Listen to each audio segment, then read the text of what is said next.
बढ़ रहे हैं आगे। अब बात लालू यादव के बड़े बेटे तेज प्रताप यादव की करते हैं, जो एक बार फिर से चर्चा में है। तेज प्रताप को लालू अपने परिवार और पार्टी से निकाल चुके हैं, लेकिन तेज प्रताप के चुनाव लड़ने को लेकर अटकलें तेज हैं। ये चर्चा तब और जोर पकड़ रही है जब समाजवादी पार्टी अध्यक्ष अखिलेश यादव ने तेज प्रताप यादव को वीडियो कॉल किया। अखिलेश ने तेज प्रताप से पूछा कि कहां से चुनाव लड़ेंगे। बातचीत में तेज प्रताप ने लखनऊ आकर आगे की रणनीति पर मंथन करने की बात की है।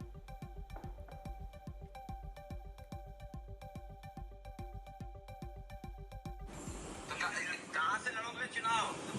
चुनाव लड़ने से पहले एक बार लखनऊ मिल के आएंगे आपसे। कब आ रहे हैं लखनऊ?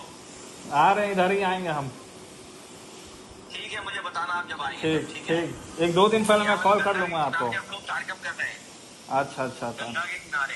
अच्छा अच्छा, जी जी जी, ठीक ठीक है। ठीक है, तो बताइएगा कब चुनाव लड़े और लखनऊ जब आप आएंगे। जी जी जी जी। रोहित सिंह मेरे सहयोगी जुड़ गए हैं तमाम जानकारी के साथ। रोहित, ये थोड़ा बेमेल सा अलायंस नहीं होगा अगर तेज प्रताप अखिलेश यादव से वहाँ हाथ मिलाते हैं? मान लीजिए अपनी पार्टी फॉर्म करते हैं, अखिलेश उसको सपोर्ट भी करते हैं, तो क्या ये इंडिया अलायंस के तहत होगा या अलग से होगा?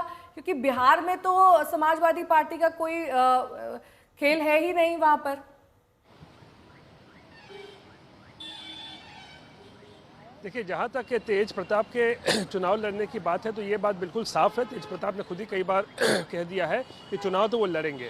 अब कैसे लड़ेंगे? कोई पार्टी के बैनर तहत लड़ेंगे या निर्दलीय चुनाव लड़ेंगे, इसको लेकर सस्पेंस बना हुआ है। और ऐसे में कल जब उन्होंने अचानक से अखिलेश यादव को फ़ोन कर दिया तो जो वार्तालाप हुआ दोनों के बीच में, उससे साफ स्पष्ट हो जाता है कि अखिलेश यादव भी जानना चाह रहे थे, दिलचस्पी उनकी कि आखिर कहाँ से चुनाव लड़ेंगे परिवार से अलग होने के बाद तेज प्रताप। लेकिन तेज प्रताप ने कहा कि आपसे सलाह विचार विमर्श करके ही लेंगे। तो देखिए, अब देखने वाली बात ये होगी, चुनाव अब अगले 3 से 4 महीने में होना है, तो ऐसे में क्या इतनी जल्दी पार्टी बनाना संभव होगा? पार्टी बनती है तो क्या चुनाव आयोग से रिकॉग्निशन मिलना इतना जल्दी संभव होगा? चुनाव चिन्ह मिलना इतनी जल्दी संभव होगा? ये सब चीज़ें जो है ये थोड़ी मुश्किल लग रही है।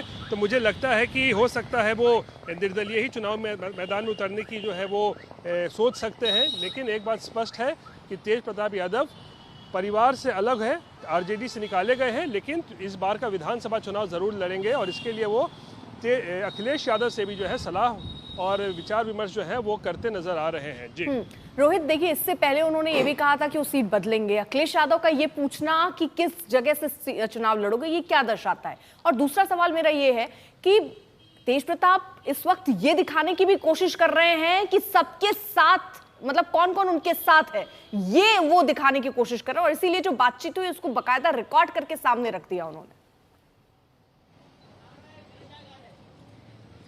बिल्कुल, देखिए, तेज प्रताप के कैरेक्टर से जो लोग वाकिफ़ हैं, हम लोग जानते हैं, बड़े अनप्रेडिक्टेबल टाइप ऑफ के जो नेता हैं, कब क्या करेंगे नहीं करेंगे किसी को पता नहीं होता है। कितनी सारी वीडियो वायरल हुए हैं। और पहला चुनाव उन्होंने लड़ा था महुआ से, तुरंत दूसरा चुनाव जो 2020 में वो लड़ गया, उन्होंने वो वहाँ से लड़ा था। उन्होंने समस्तीपुर के एक सीट से उन्होंने जो है वो चुनाव लड़ा था, हसनगंज से। उसके बाद अब इस बार फिर चर्चा है कि वो महुआ से ही जो है वो चुनाव लड़ना चाह रहे हैं। तो बड़े ही अनप्रेडिक्टेबल टाइप ऑफ नेता जो है तेज प्रताप यादव। 2 चुनाव उन्होंने अभी तक लड़ा है, दोनों बार अलग अलग सीटों से जो है वो चुनाव लड़े हैं। तो इस बार भी चर्चा है कि एक बार फिर से वो अपनी पुरानी सीट यानी महुआ से, जहाँ से वो पहली बार चुनाव लड़े थे, वहाँ से चुनाव लड़ सकते हैं।